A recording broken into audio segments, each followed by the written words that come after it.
E eu estou agora fazendo esse vídeo aqui, aproveitando o estúdio, para poder complementar, né, fazer o episódio 2 daquilo que eu comecei a gravar falando de esquerda e direita. Deixa eu levantar para ficar melhor aqui, para falar com vocês de forma melhor. Bom, vamos lá. Esquerda e direita. Hoje eu vou falar do comunismo e do socialismo, né? Duas palavrinhas, dois regimes que precisam ser levados em consideração e que não existe a esquerda sem essas duas palavrinhas. É comunismo e socialismo. Antes disso, deixa eu explicar por que a esquerda. Até onde eu estudei, parece piada, mas não é. O parlamento francês, antes da Revolução Francesa, as pessoas que defendiam a bandeira dos trabalhadores contra os mais ricos, eles no parlamento eles se localizavam, eles sentavam do lado esquerdo. Então tinha cadeiras lá e o lado esquerdo era onde eles sentavam. Então era o pessoal da esquerda, por uma questão física mesmo, de localização. E isso se propagou como uma referência. Outra coisa que vale a pena falar, frisar, é o porquê das bandeiras vermelhas. Por que a esquerda tem bandeira vermelha? Socialismo e comunismo têm bandeiras vermelhas.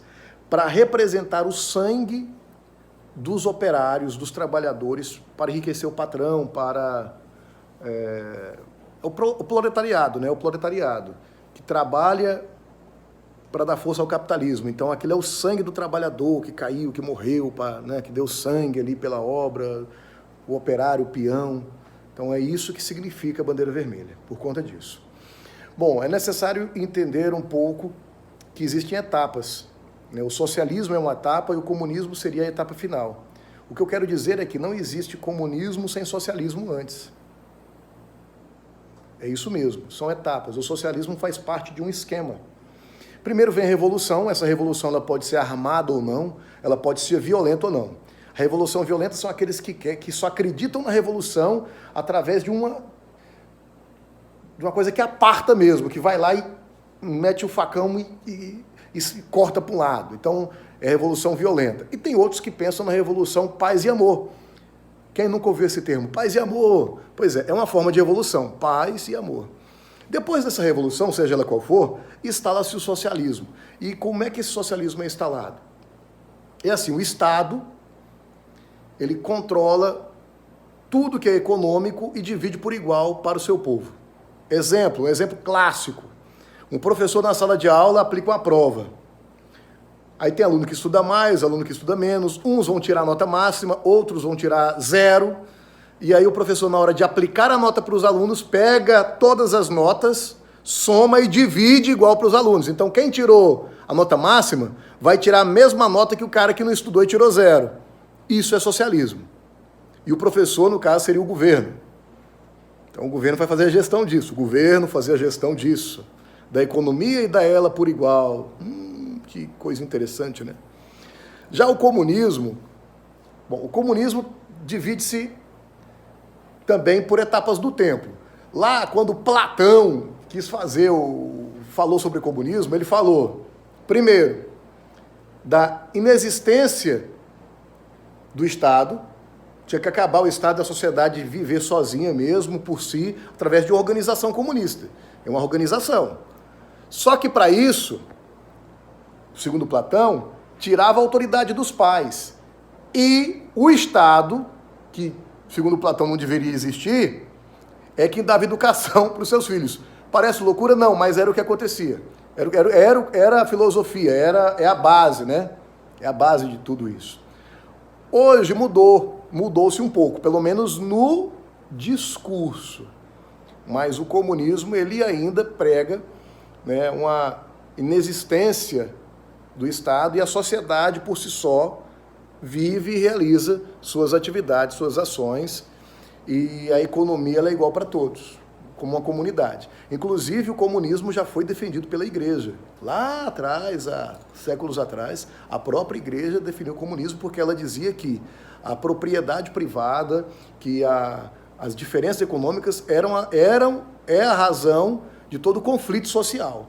Então, a argumentação era essa. Bom, existe uma terceira via, que é a anarquia. Essa seria algo muito mais drástico, muito mais violento. Mas, em resumo, é isso.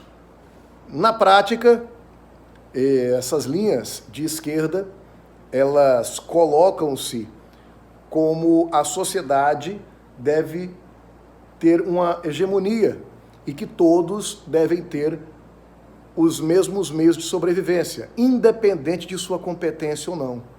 Eles não valorizam a sua capacidade, eles não valorizam o legado familiar. O Estado, ele é detetor de tudo. E, através disso, diminuiriam os conflitos, né, sociais, porque todo mundo ia pensar de um jeito só. O engraçado, e aí eu não sou nenhum especialista no assunto, eu não sou professor de história, eu sou uma pessoa que busca conhecer um pouco para mim poder ter meu entendimento e escolher meu lado, só isso. Então aqui é minha opinião, Se você concorda ou não, aí é uma questão sua, você tem todo o direito de discordar de mim, eu estou dando a minha opinião. E eu sou livre, eu não vivo num país comunista nem socialista, eu vivo num país democrático, por isso que eu posso dar minha opinião, senão eu não poderia. Que engraçado que nos países que adotaram esse sistema poético, bonito assim, engraçado que neles as pessoas sofrem muito, né? Não podem gravar nenhum vídeo como esse que eu estou gravando. Essa tal de liberdade, ela não existe. E as pessoas são reféns do próprio Estado, são reféns dos seus governantes. E fala-se tanto em distribuição de renda, em divisão de valores, de riqueza. E se você pesquisar os homens mais ricos desse mundo, os líderes políticos mais ricos do mundo, são de países com regime comunista e socialista. E se você pesquisar as pessoas mais pobres do mundo, são de países do regime comunista e socialista. Os governantes não dão exemplo que o regime deles obrigaria a dar. Interessante, não? Eu acho interessante também alguns veículos de comunicação e alguns profissionais da imprensa defender essas bandeiras, mas eu não defendo. Fico pensando, por que o Zuckerberg, dono do Facebook, idealizador do Facebook, por que ele não fez essa rede social num país socialista ou num país comunista?